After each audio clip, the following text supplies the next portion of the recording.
Stick around if you want to learn all about attaching and detaching walls in Revit 2021.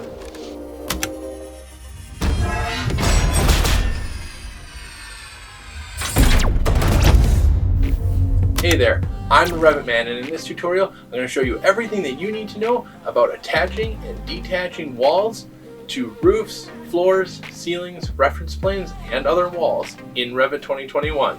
But before we get started, please make sure you click that subscribe button so you get notified whenever I upload new content. For this tutorial, I've already modeled a lot of the geometry just to make it easier to actually explain the concepts that I'm going to cover today.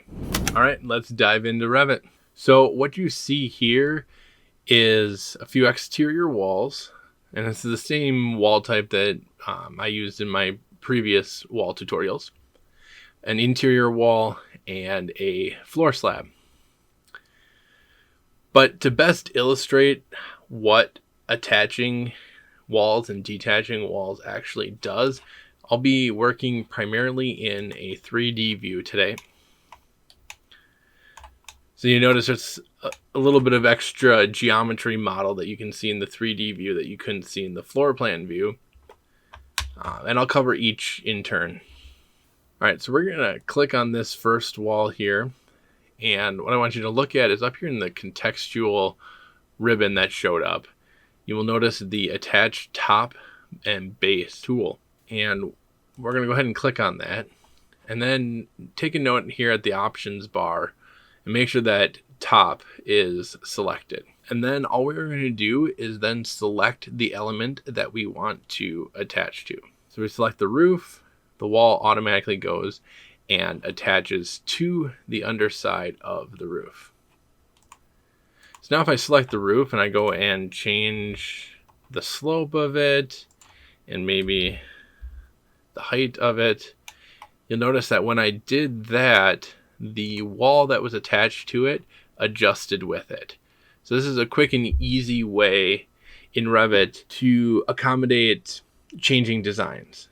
So you might have the entire building already designed and drawn, everything's attached, and it's quick and easy then if you have to go and change the roof pitch from like a 412 roof to a 612 roof, and you knew you already attached the walls, so you just go and change the roof pitch and everything adjusts accordingly. Now, if you didn't do it this way, making that change to a steeper pitched roof would require you going back and modifying every single wall then to accommodate that increase in pitch. So this attaching method can significantly reduce the amount of time it takes to make changes in your model. All right, so now we're going to do the same thing then for these two walls here. So if you select this wall, you'll notice that this wall, we actually have a top extension and a base extension to it. And so if you don't know what that is, I will leave a link to that tutorial video in the iCard.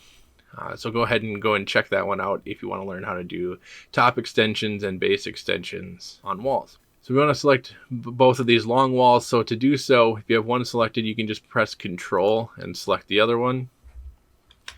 And we'll go through the same process. Attach, top, select the roof.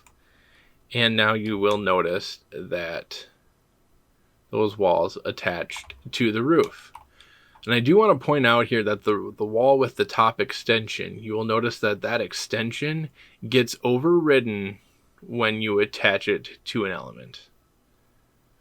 So it does not it'll maintain it for the rest of the wall, but it does not maintain it for the portion that is attached to that element. All right, so now let's select this interior wall. And again, we're going to go through the same process. Attach, top, and we're going to attach it to the ceiling. So this is great for any interior work, because oftentimes when you're first modeling interiors, maybe you don't know what the actual ceiling height is going to be in that particular room. So you'll go and you'll model it up to the next level or to the bottom of the floor slab. And then you'll come back in later and say, hey, this is going to be an 8-foot ceiling, or it's going to be a 9-foot ceiling in this room. And then you can go ahead and attach your interior walls then to that ceiling after the fact. So that's when I find myself using this feature for interior walls. All right, so you may run across some occasions where you actually want to attach one wall to another wall vertically.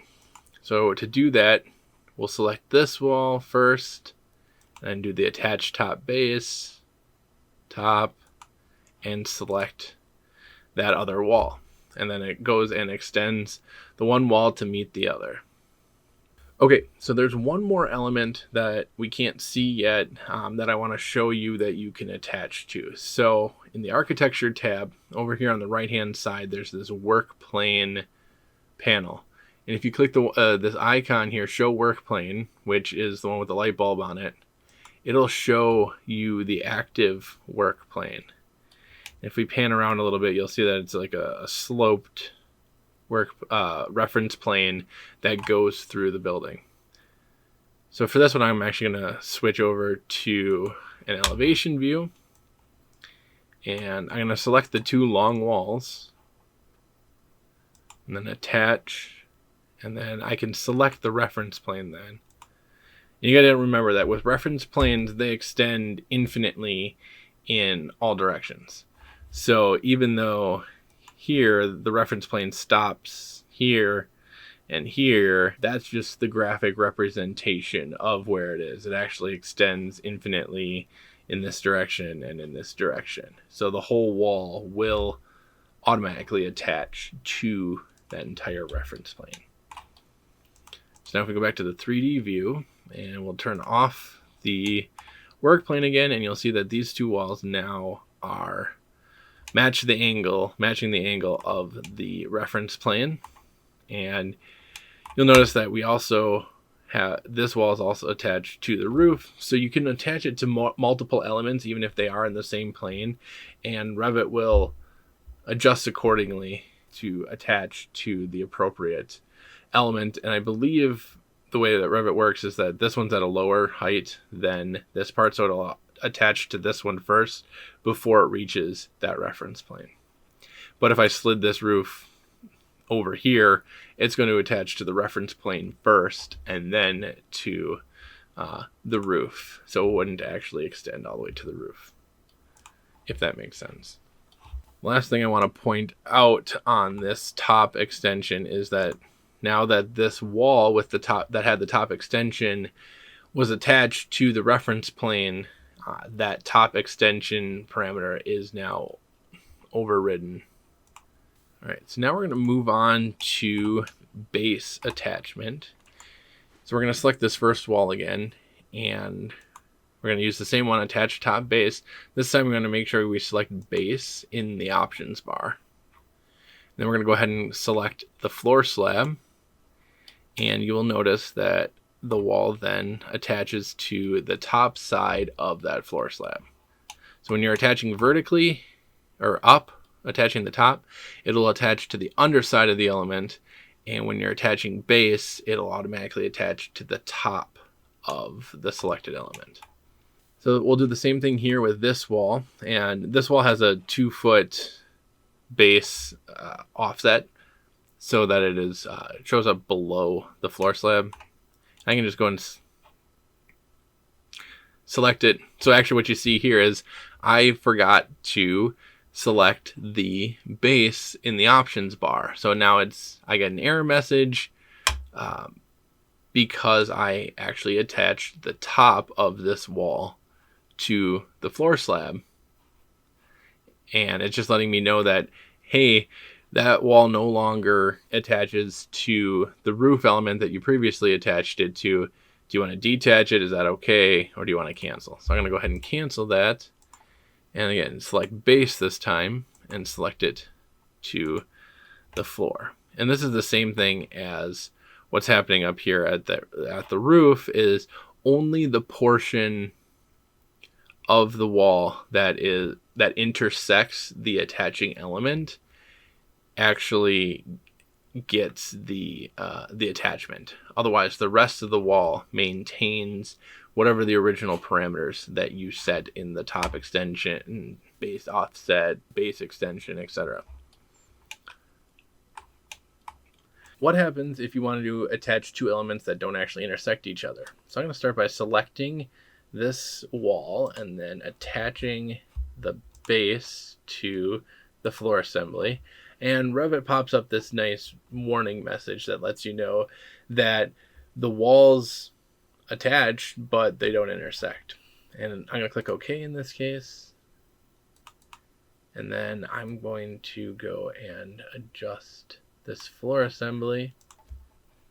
So you'll notice that I stopped this floor assembly purposely in the middle of the wall. And I did that because I wanted to illustrate that in both perpendicular and parallel instances with attaching to other elements, only the portion that intersects the other element actually gets the attachment. So because only half of this wall intersects that floor, only half of the wall actually attaches to it. And you may think that seems like an odd thing to happen, but in fact it's actually very useful. And this is an alternative to kind of using that base extension parameter. So you can go and use this, the situation that I illustrated in the base extension tutorial would be that a wall sitting on top of a curb of a slab on grade building. You could do it with a base offset and make sure that the wall sits on the curb, and then the base extension extends down to cover the face of that curb. Alternatively, you could do it this way, where you model in the curb, you attach only the portion that sits on the curb, and then the rest of the wall will extend past it. So it's just another method, and they're both completely acceptable. Both are used frequently, so it's not that one of those methods is better than the other. There are pros and cons for each, so it depends on the exact situation that you want to use it for. All right, so the last thing I want to cover with this base attaching is what happens with these complex walls that do have a base extension associated with them. I'm going to go ahead and edit the floor assembly again and pull it back so we can see it a little better. And then I'm going to go and attach the base to this floor. And just like on the top, you'll notice that you have the base extension remains only in the portion that does not intersect the floor slab, and it's overridden in the portion that does intersect the floor slab. Now I'm going to drop this back down to 0 to show you one thing. Now this error message comes up that says it cannot extend the layer of the vertically compound wall. And what this is telling me is that the base of the wall is at the same elevation as the floor slab, and therefore cannot attach to the element. So let me illustrate what that is. So here you see your base offset is set at 0 feet off of level 1. And I was trying to set this floor to be 0 feet above level 1. And it's because those two match is why I was getting that error.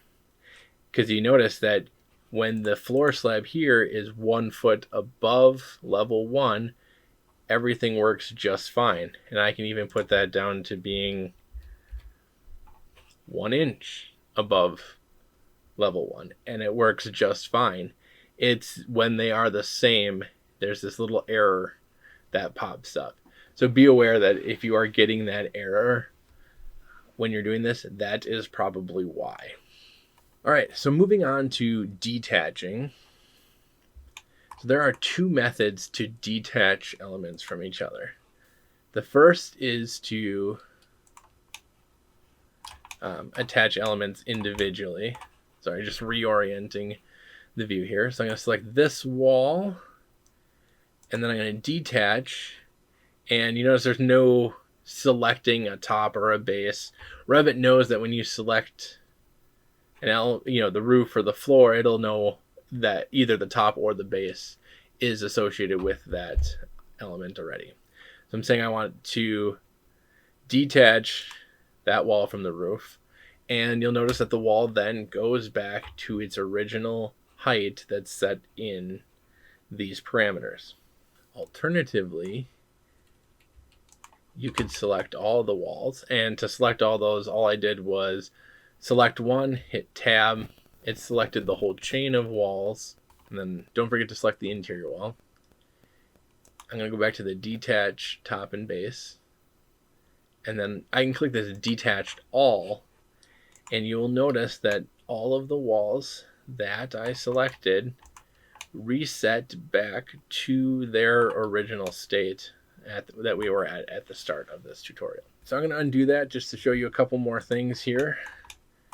So what happens if the geometry that we attach to changes? So for example, what if this roof changes?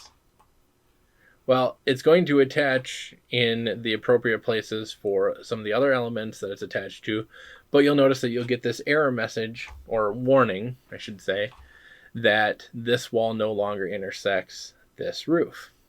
So you can either choose to detach it or accept it, or you can cancel it and then everything reverts back to the way it was.